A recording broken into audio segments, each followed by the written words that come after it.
Assalamu alaikum Türkmen Portal web saytymyzyň mehriban tamaşaçylary. Ýa-da adamlar bilşime diýýärli, biz her gepleşigimizde siziň özüňizi çekäjek, size gyzykly bolajak mowduklaryň birini gepleşigimiziň esasy temasy hökmünde saýlaýar. Bugün bolsa biz adamzadyň bar durmuşy ýigderlikde kitaba siňipdir diýen jümleden ugralýar we taýpalar, adamlar, döwletler ýetipdir, kitap bolsa galypdyr diýen gersanyň söz bilen gepleşigimizi başlamagy makul. Ine şu sözlerden belli bolşýar, bugünkü gepleşigimiz kitaplar hakynda. Kitap haqda aýdarýal näme diýen bolsaňyz elbetde adamlaryň kyýaly kitaplaryň öz ykbaly, öz taryhy bar. Gelin olaryň geçmişine gözelap göreli. Ine şular ýaly sahypaly görünüşini biziň güllümizde şeýle gelip ýeten şekilde kitaplar eýem 500 ýyldan gowrak wagt bäri adamlara hyzmat edip gelýär. Ýöne beýle diýdigimiz adamda ondan kitap ýazmanlar ýa kitap okamanlar diýdigimiz däldir. Gadim döwürlerde de kitaplaryň daş sypaty biziň bu wagtky görüp öwrenşen şekilimizde bolmady. Ýöne biziň ata-babalarymyz gaty ugur tapyjy adamlar bolan soň kagaz oýlan tapylýança olar garaşman we kitap ýazamak üçin tebigatda elleriniň öňüne näme duş gelse şonu ullanıp ýazardy. Alimler Mesopotamiýada Panha ýazygynyň ýazalan ýürüte toyun bölejiklerini iň gadymy kitaplar hasap edýär.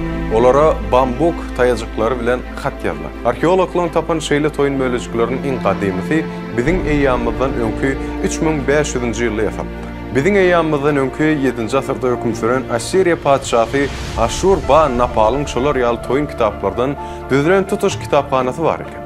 Bir gün ýangyn bolup padşahyň köşkü tutuş diýen ýaly weýran bolýar. Ýöne toyun kitaplary hiç tat bolmady. Palma ağaçlarynyň ösýän ýerine adamlar palmaň ýapraklaryndan sahypa ýazmagy öwrenipdir. Şonuň üçin hem şol sahypalary ýelpiwa şekilinde bile çatypdyrlar da olaň ýüzüne uly ýeteldilen taýjyklar bilen hat ýazdylar. Beýle kitaplaryň ady Landran eken. Özüm olar Indoneziýada bolupdy. Demirgalyk ýurtlaryna ötümlikleriň ady ýerine adamlar hat ýazmak üçin haýwanlaryň süňklerini, hem morjlaň gyýaklaryny ullandyr. Ançky döwürlerde kitaplar mumda ýazyldy. Munuň üçin mumly tahtaçyklar ullandy. Mumly tahtaçyk nähil bolýar diýip pikir edýär. Elbetde adamlar kiçijik tahtany ýylmap, onuň ýüzüne mum çaldyrdyrlar. Onsoň şol mumyň ýüzüne stil diýip adlandyrylýan taýaçyk bilen islen dadyny ýazyp. Mum ýumşak bolan soň ýazylan dady şol taýaçyk bilen pozulmaly. Biziň häzirki döwrümizde kitap hakyndaky düşünjemizde iň golaýlaşanlaryň biri gadymy Misirliler. Şol döwürlerde Nil derýasynyň kenaryna papyrus atly ösümlik ösüpdir we olar bu ösümligiň ballagyny ansat bölüpdirler we şondan hem süýüm alyp bolýan eken. Şol süýümlerden hem kagaz ýasapdyrlar. Käwatlar şeýle kagazyň uzunlygy 1 metr ýetýär. Ýöne papyruslaryň öz kemçilikleri bolupdyr. Olar nädik eken. Hem uzak wagt saklandy. Onu diňe düýürläp saklap bolýar eken. Şeýle kagazlar üçin ýürüýte derden daş hem dikipdirler. Onsoň daşyna ýürüýte eseriň adyny ýazyp, berkidip ýygnak goýupdyrlar. Ondan kitap ýazaba bolmady. Sebäbi papyruslary eplesen epin ýerleri patrap döwülip başlaýar. 15-nji asyrlaryň ortalaryna papyruslaryň ornuna pergament gelipdir. Pergament öý haýwanlarynyň, ýagny goýunyň, gölen ýa-da şoňa meňzeş haýwanlaryň geçişiniň dersinden meselem eýlenip ýazylýar. Ol ilkinjigede Pergam şäheriniň golaýyny oýlan tapypdyr. Şonuň üçin hem onuň ady pergament. Şonuň ýaly at bilen dowam etipdir. Pergament, papyrus ýaly patrap durman. Olar hem gaty berk bolan soň onu eplep, iki tarapyndan hem ulansoň bolýar eken. Ýani öňe pergamentin bir kemçiligi bolýar. Ol kemçilik hem ol gaty gymmata düşýär. Bir ol kitap üçin bir firmalyň dersi gerek bolýar eken. Ilki wagda enlik boýunça pergamentam düýürläp ýygnaýan eken. Ýöne soň eplep ýygnamany öwrenip. Olar kiçenrek deptere meňler. Onsoň şol depterleri bir-birini çatypdyrlar da görünüşine görä kitap ýazapdyrlar. Sahap hökmünde bolsa ýüzünde haýwanlaryň dersi örtülen agaçdan taýjyklar dakypdyrlar. Soň şol deri ýüzüne ymmat baha daşlar ýetmep, kitabyň daşyny berler. Pergamentda gazylan gelegini siýah watyryp hat ýazypdyrlar.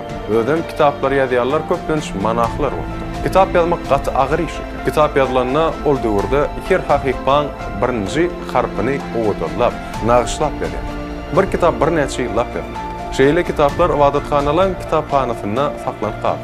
Taryhçylaryň aýtmaklaryna laýyklykda häzir kagazlara meňdeş ilkinji kagazy Hytaýda oýlanyp tapýar. Ýöne kagazdan öň olar bambukda ýazýan eken. Biziň güllümizde ýani biziň döwrümizde gelip ýeten iň gadymy Hytaý kitaby Almas Sutra 868-nji ýylda ýazyldy. Gadymy Hytaýlylar onu ýepekden hem dürli süýümlerden taýýarlapdy. Kagaz ýasalyşynyň sirlary gaty gizli saklandy. 8 ýyldan gowrak wagtyň içinde başga hiç kim kagaz ýasap bilmedi. kemme kişi kagazy Hytaýdan satyn alýar eken. Son kagaz ýasalşynyň syry ýetir düşen Hytaýlylardan Araplara geçýär. Araplardan bolsa bu syr dünýä ýaýy. Şeýdibem adamlar kagazyň kitap üçin iň gowy materiallygyna akyl ýetirýär. Gadimy kitaplar bu wagtlar ýaly bolmady. Olary ýörüýte ýadup-boduwdan başy çykýan, gaty owadan adamlar sünnäläp golýazma öwrünüşinde ýazdylar. Golýazmaly kitaplar gaty gymmat bolupdy. Diňe baý adamlar beýle kitaplary özüne saklap bilýär. Orta asırlarda ýazyp bolup bilýän adamlar gaty az eken. Esasan olar manahlar, alymlar, hemem döwlet işgärleri bolupdy. 8-nji asyrda Ýewropada ilkinji universitetler peýda boldy. Döwlet üçin köprek bilimli adamlar gerek bolupdy. Ýöne taliplaryň gymmat baha kitaplary satyn almagy ýagdaý bolmady.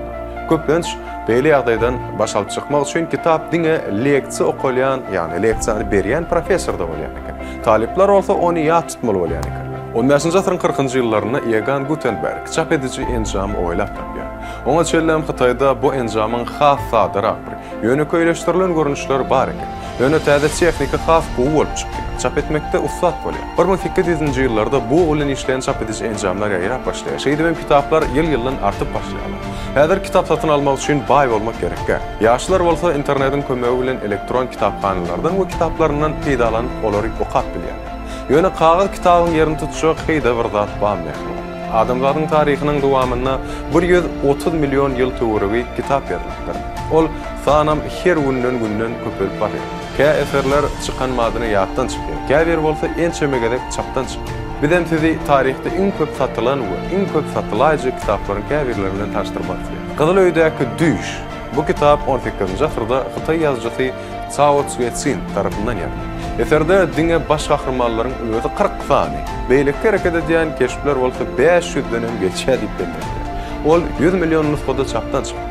Dünýä belli Britan ýazgysy Tolkien Hobbit eseriniň ada hemmemde elbetde kinofilm bilen tanyş bolsa gerek. Oňam sebäbi bu kitap esasynda dünýä meşhur bolan film surata düşürdi. Bu aslında bu eser ýazgy öz ýazanyna çağalar üçin ýazdy.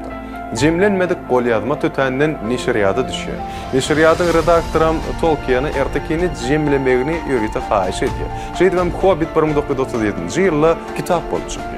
Şondan bäri onuň 100 milyon nusxasy çap edildi. 20-nji asyryň başynyň iň meşhur eser haýsydyr öýdýän? Elbetde olam Harry Potter. J.K. Rowling'in kellesine gelen bu jadyly erteki başda 12 sany neşriyat çap etmekden ýüzdi.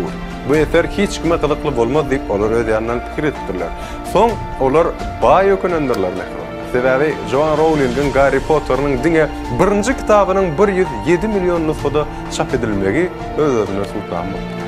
Harry Potter'ın baştan geçirmelerini gurrun veren kitaplan 70 dile tercüme edilipdir. Bu eser şeýle bir dünýä ýüzünde meşhur bolupdyr mehriballar alimlaryň çaklamagyna görä her minutda bir adam şonuň bir eserini ýa-ni haýsam bolsa bir sahypasyny okap otyr diýip şeýle pikirler berýär. Dünýäde iň köp satylan kitaplaryň biri Antoine de Saint-Exupéry'niň Kiçijik Şahzada eserdir. Bu eser dünýälerin arasynda syýahat edip ýören oglanyjy hakda gurrun berýär. Onuň çap edilen sany 140 milyon nusxadan gowrakdyr. Indi biz ýene Tolkien'i gaýdyp gelýär. Onuň Güzükleriň hökümdary eseriniň muşdoklary ýyl-ýyldan artmak bilen. Bu eser esasynda düşürilen ady bir filme elbetde hemmemiz gören bolsak gerek.